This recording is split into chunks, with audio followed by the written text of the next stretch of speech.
What's going on, guys? Welcome back to another video here on Ranger Central. Today we are continuing our trade slash free agent target videos as we are going to discuss probably one of my favorite options in Tyler Bertuzzi today. And you're probably asking, why is there 2 uploads today?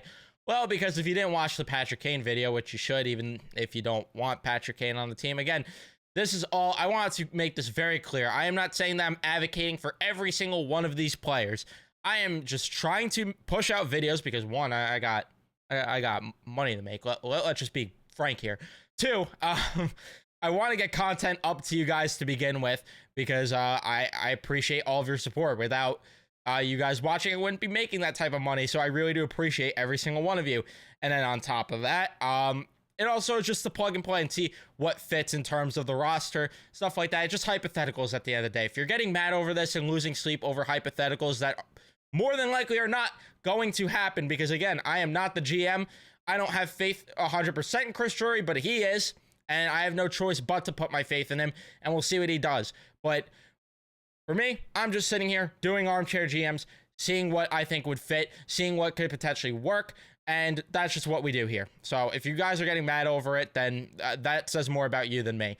Before we jump into everything, leave a like though, subscribe, all that. And then, like I said though, in the Kane video, I had like 20. I have a lot of options, I should say. That's what I said in the Kane video. I have a lot of options I still need to look into. Count it, I'm at about 25, and that could expand still between comment recommendations and between the fact that I also didn't look at even trade options yet. So the list is going to continue to grow. So I have to start putting 2, maybe even 3 videos a day out there because I also have some draft stuff that I might do. So it's going to get chaotic here over the next few days. So, yeah, just enjoy it. And if you're wondering why I'm wearing the same clothes maybe in some of these videos, some of these are pre-recorded. Just want to let you know on that because I'm wearing different clothes from the video earlier to this video. But regardless, done rambling, ranting, all that stuff. Let's talk about Tyler Bertuzzi, who was with the Toronto Maple Leafs, has played on 3 different teams now in the past 2 years, of course, got traded from Detroit to Boston at the deadline to help them get a boost, and oh boy, was he ever a boost for the Boston Bruins, even though they didn't win a round. In his first playoff series ever, 10 points in 7 playoff games. You guys can't see it, my face cam's covering. 5 goals, 5 assists. Not bad for your first postseason, and then with the Bruins, 16 points in 21 games. Also not bad. Last year, Toronto got off to a slow start. Is that an injury thing? Is that an adjustment thing? Because I would struggle to adjust to Sheldon Keefe's whatever the hell he has them doing, playing hockey system anyway. 21 goals, 22 assists, still very respectable numbers, 43 points.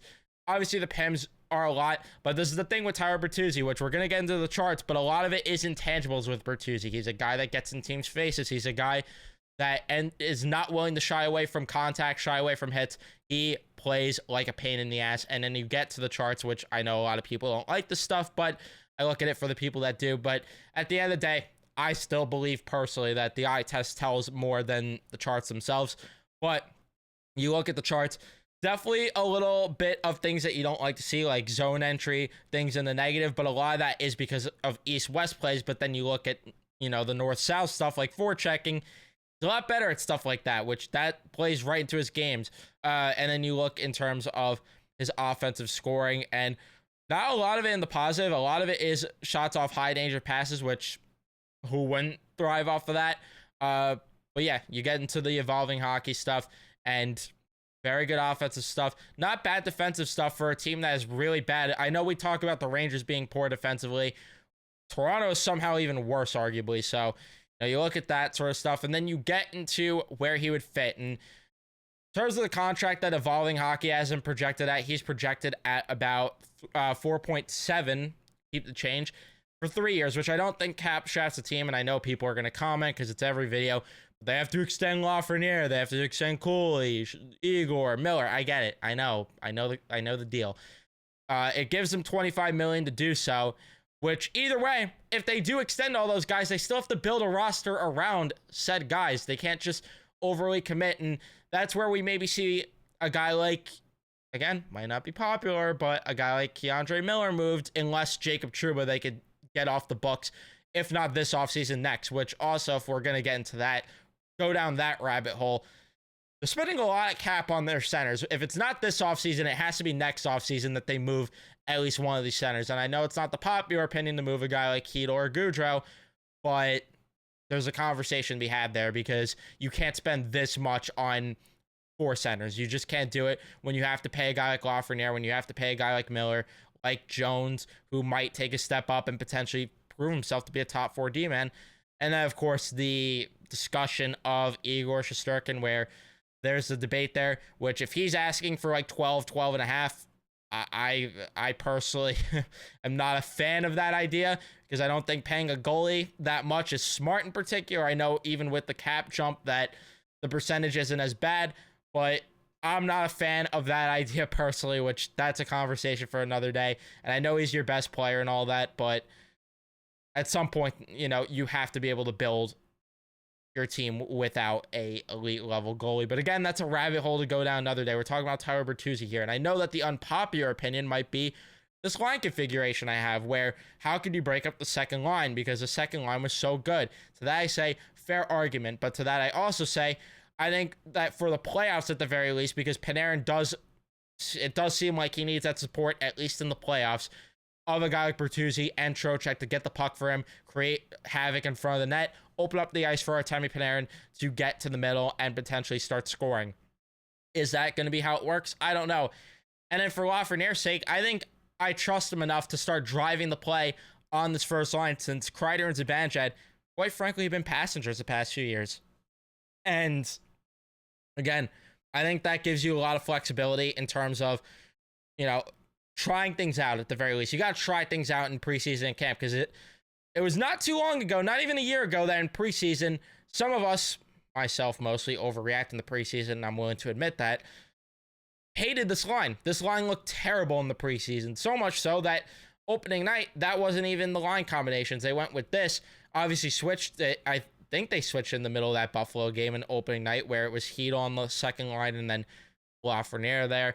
Or it might have just been Hedo and Lafreniere from the jump. I don't remember exactly, but all I know is that line looked terrible. And then all of a sudden, regular season rolls on. That was their best freaking line. And then even if you're not happy, oh well, you do a little switch there. It's just trying things out. And then you get to the argument where, all right, well, you know, maybe Bertuzzi's not cutting it as a top line option, which, you know, at that point, when are we going to blame Meek and Kreider? I don't know. But for argument's sake, you want to get a different right winger. I don't know what the cap would look like come the deadline, but all you have to do, maybe slot Bertuzzi down on that third line, which, you know, that would really be nice. And then say Othman, you know, maybe isn't cutting it. You send him down to Hartford. I'm just going to put him on LTIR just because it opens up the cap, just for the sake of it. But, yeah, you could go out and get a right wing one, and then you create an even deeper lineup. So there's a lot of flexibility there with a guy like Bertuzzi, who I don't think is on the worst deal, a really anchoring deal. And, you know, come opening night, I don't think this is the worst forward group to roll with, which, again, I still would like to see a little bit of change in the bottom 6, personally. But is it going to happen? I don't know. And then 3.8 to sign a left shot D-man. Not necessarily ideal, but again, that's all for Drury to figure out, not me. So, thankfully, not my gig. But let me know all your thoughts in the comment section down below. Are you a fan of the idea of signing a guy like Bertuzzi? Are you against the idea of signing a guy like Bertuzzi? I want to hear all your thoughts in the comment section. Don't forget to leave a like if you haven't. Don't forget to subscribe too. Turn on your notifications so you know when I upload or go live. And I'll see you guys in the next one.